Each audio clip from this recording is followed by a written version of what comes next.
शादी को कुछ ही समय हुआ था और आज काम वाली भी नहीं आई, इसलिए स्वाति बर्तन धोने लगी। धोते धोते उसके हाथ से कांच का कप नीचे गिरकर टूट गया। कप टूटते ही वो डरने लगी कि उसकी सास अब जली कटी सुनाएगी। आवाज सुनकर सास दौड़ती हुई आई और बोली, बेटी क्या हुआ? उसने रुआंसी होकर बोला, माँ पता नहीं ध्यान रखते हुए भी कैसे मेरे हाथ से कप नीचे गिरकर टूट गया। सास बोली कि बेटी चिंता मत कर, कप ही तो टूटा है, तुम्हें चोट तो नहीं आई, और भले इसके कितने ही टुकड़े हो गए हों, पर मेरी बेटी के दिल के टुकड़े ना हो। मेरी बहू से महंगा है क्या ये कप? और हाँ, तुझे अभी से ये सब करने की क्या जरूरत? मेहंदी भी नहीं उतरी तेरे हाथों से। अभी तुम राज के साथ ज्यादा से ज्यादा वक्त बिताओ और एक दूसरे को समझो, तभी तो तुम दोनों की नींव मजबूत होगी। ज्योति इधर आना, अपनी भाभी का ख्याल रख, अभी इस घर में नई आई है। स्वाति तुम मुझे अपनी माँ ही समझना, मुझे भी तुम्हारा दिल जीतना है, सास बनकर नहीं माँ बनकर। शब्द क्या मानो अमृत के घूंट थे। देखते देखते स्वाति की आंखें छलछला उठी। वो सास के गले लग गई और बोली कि मैंने एक माँ छोड़ी तो दूसरी नई माँ पाई, बल्कि आप मेरी माँ से भी ज्यादा ममता मेरे लिए रखती हो। यदि घर में कप टूट जाता तो माँ भी दो बातें कहे बिना नहीं रहती। रात को स्वाति की नींद ही उड़ गई। रह रहकर शाम की घटना याद आ रही थी। सास के बारे में उसकी जो सोच थी उससे विपरीत सास का व्यवहार पाया। ऐसा सोचने में उसका भी कसूर नहीं था, क्योंकि उसने लोगों के मुंह से बुरी सास के बारे में ही सुना था और फिर वो अपने अतीत में खो गई। उसे याद आया कि कुछ साल पहले एक लौते भैया की शादी हुई थी। भाभी के हाथों से मेहंदी का रंग उतरने से पहले ही माँ ने भाभी पर घर के काम की पूरी जिम्मेदारी डाल दी और अपने ही नियम कानून के हिसाब से भाभी को चलने को विवश करती रही। माँ ने भाभी को घर में एडजस्ट होने का जरा भी वक्त नहीं दिया। भैया भाभी को बाहर ले जाते तो माँ का मुंह फूल जाता। वो बोलती कि हर समय भाभी को साथ ले जाने की क्या जरूरत है। कभी भी भाभी को खुली हंसी हंसते नहीं देखा मैंने। समय के साथ भाभी ने सहना छोड़ दिया, फिर हर रोज घर में झगड़े होने लगे। एक दिन भाभी के हाथ से कांच का गिलास नीचे गिरकर टूट गया।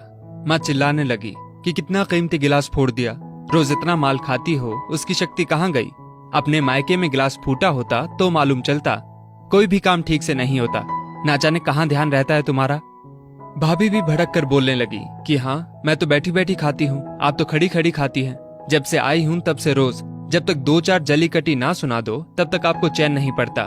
कभी मेरी माँ को तो कभी मेरे बाप को, हमेशा मेरे मायके वालों को कोसती रहती हो। दोनों तरफ से तीर बरसकर एक दूसरे को छलनी कर रहे थे। घर के अलावा उसने कई और भी जगह सास बहू के झगड़ों के बारे में सुना था। अब वो शादी से कतराने लगी थी, पर मम्मी पापा के बार बार कहने पर शादी करनी पड़ी और वो एक अनजाने भय को लेकर ससुराल आ गई। पर आज की घटना से उसकी सोच ही बदल गई कि सब सास और बहू में ऐसा नहीं होता। नींद ना आने की वजह से उसने सोचा, चलो थोड़ी देर माँ से बात कर लूं। माँ ने इतनी रात को उसका फोन आया देखकर बोला कि स्वाति सब कुछ ठीक तो है ना? कहीं जमाई राजा या सास ननद से झगड़ा तो नहीं हो गया? वो बोली, नहीं माँ, ऐसा कुछ भी नहीं हुआ। मालूम है माँ, आज मेरे हाथों से कप नीचे गिरकर टूट गया, तभी सास आ गई।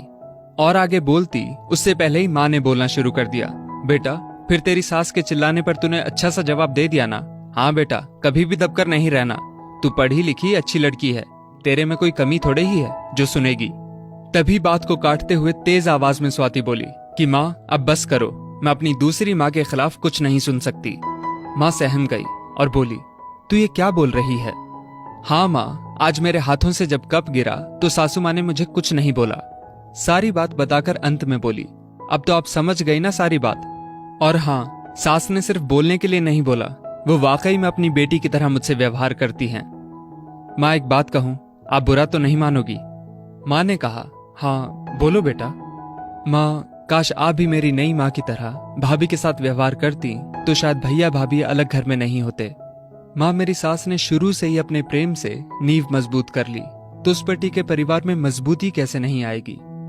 आज माँ को महसूस हो रहा था कि वो नहीं बल्कि स्वाति उसकी माँ बनकर उसे अच्छी सीख दे रही है। माँ को गलती का एहसास हो गया।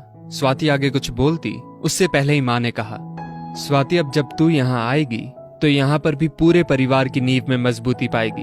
अब फोन रख, मुझे बेटे बहू के स्वागत की तैयारी करनी है। शादी के बाद नई जिंदगी की शुरुआत में अगर आज सास समझदारी से काम नहीं लेती, अपनत्व नहीं जताती, तो शायद शुरुआत की नींव ही कमजोर होने से पूरी जिंदगी के लिए आपस में दरार पड़ जाती।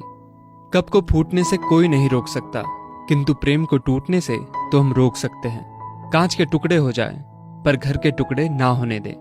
घर में प्रेम का वातावरण बनाए रखें, एक दूसरे के सम्मान को समझें। घर नर्क से स्वर्ग में बदल सकता है यदि बहू सास को मां मान ले, व सास बहू को बेटी मान ले।